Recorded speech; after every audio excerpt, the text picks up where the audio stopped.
Now. And I'm Shauna Parsons. We are here to make sure, whether there's news or not, you hear it first. That's right. And today's top stories. Local homes are threatened by dam. River reels in the cash.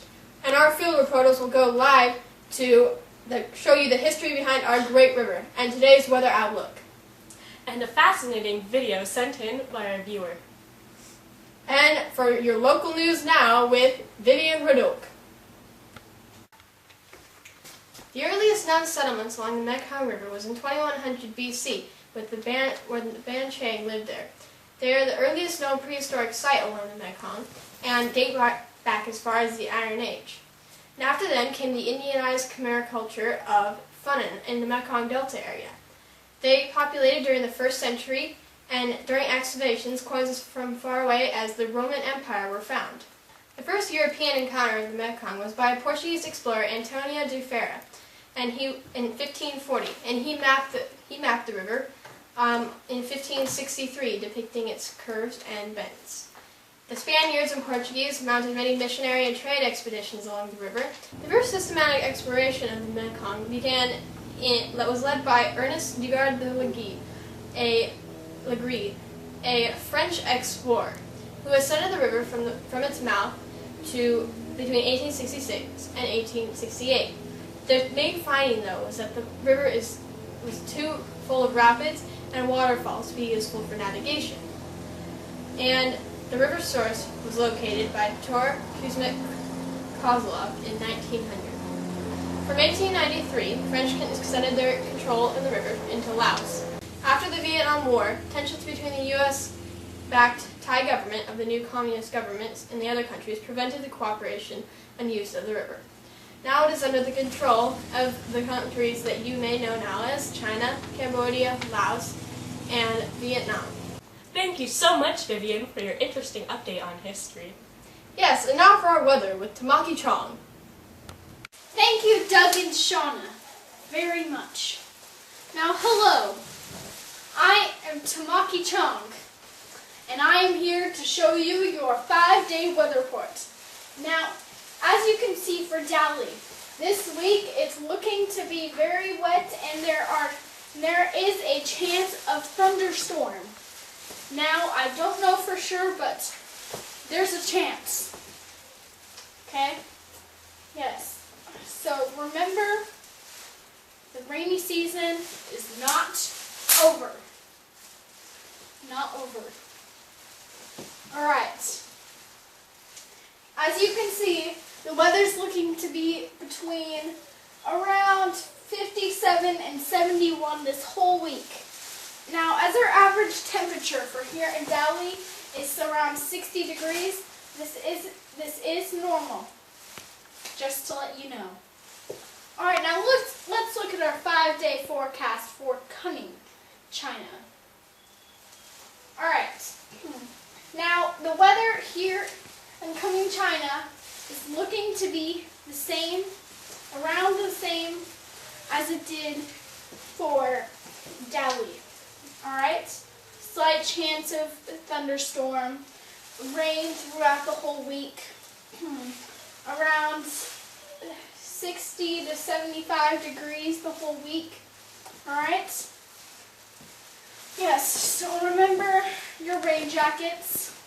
Remember, the rainy season is not over. Not over. Alright, now let's look at a map, alright? Okay, so as you can see, around this region is Kunming, China.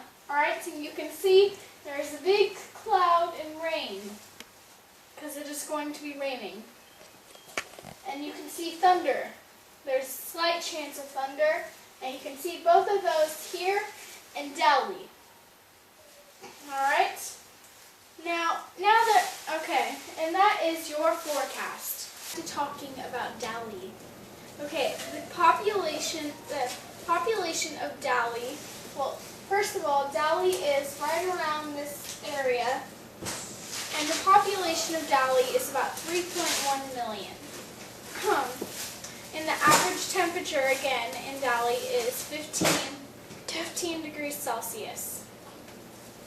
Alright, now some of the there are a lot of tourist attractions in Delhi. Alright, now let's talk about coming. Now, again, coming is right here in China, in South China, right next to the Mekong River, which runs right through here. Now the population is about 6.2 million. And the average temperature again is around 15 degrees Celsius. And it is very rich in agriculture and mineral resources. Very important. Now this is Cambodia. Cambodia is also bordering the Mekong River, and it is right next to the delta. Cambodia has a population of about 14.5 million people. Alright, now this is Laos. Laos is one of the other countries bordering the Mekong River.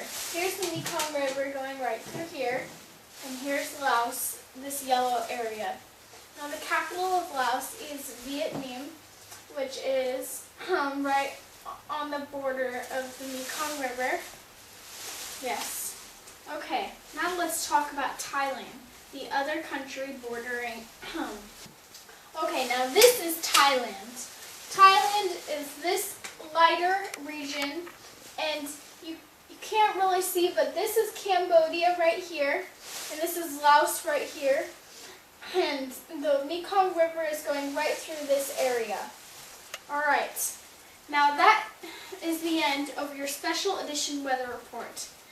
Back to you, Shauna and Doug.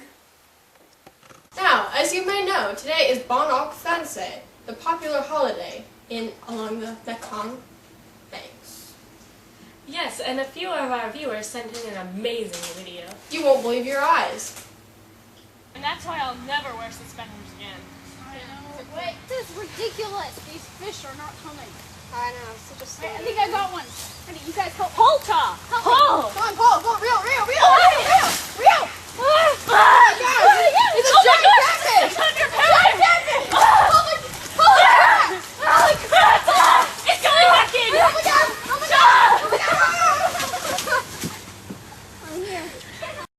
That was just one of the videos sent in by a viewer. These giant catfish are popular in the Mekong, as we see in these photos sent in by other viewers.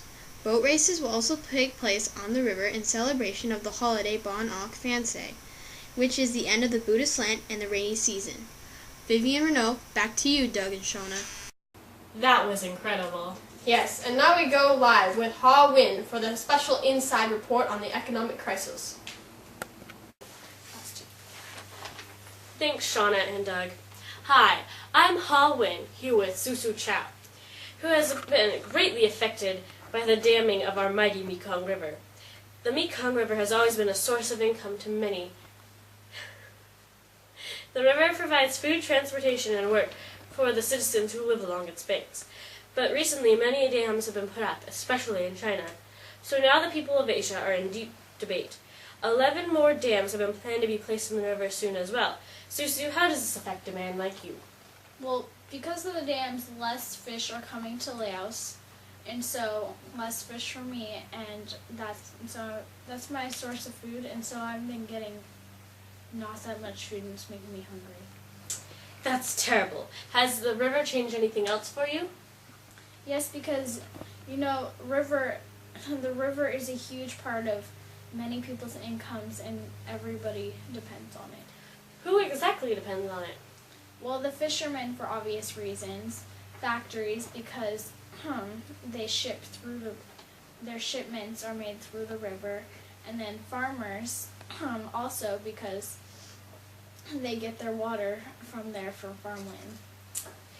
So what do you suggest we do? You don't think we could take out all the dams, do you? Well, we can't do that because it would mean a loss of jobs, and it also is a form of income for many people, and it would take a long time to remove the dams properly without causing floods. Yes, that makes sense.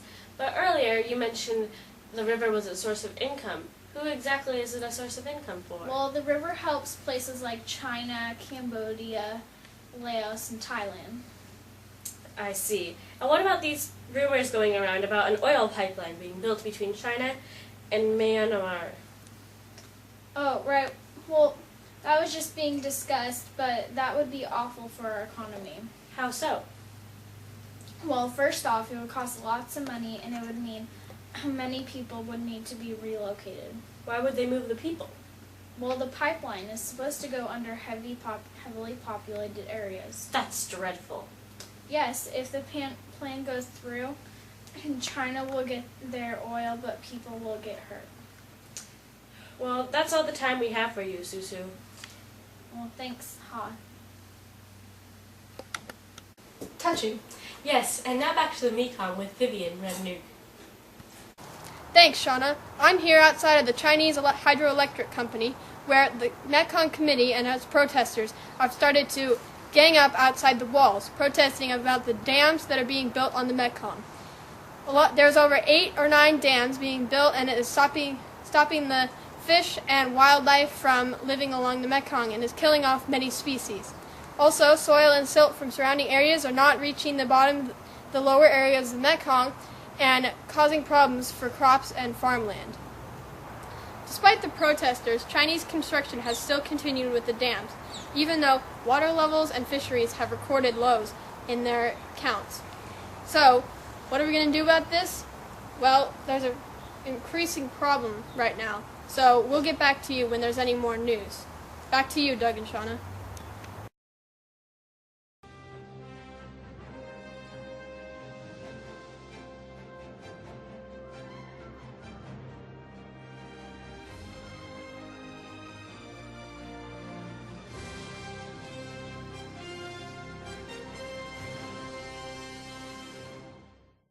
Hello, Asia. This is Asian News Now. That's why I'll never wear suspenders again. I know what you wait, you back. What? Come on. Yeah, back. Oh! Well, real, come on. Real. Oh, shit! Oh my God. Ah! I lost the shoe. Holy crap. Ah! Wait, stop! A car just drove by. Earliest known several... Should I do a unibrow? No, I'll do it later for chalk.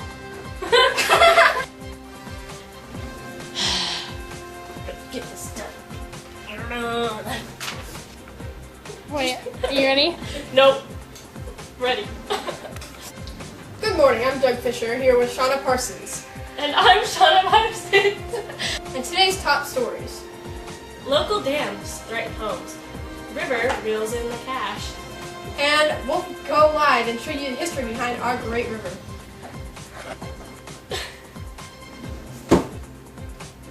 Hello. Asian News Now. Protesters have started to gang up outside of the walls, protesting on the dam. Now I'm here at the wall outside of the hydroelectric Chinese company who is building dams along the Mekong. People and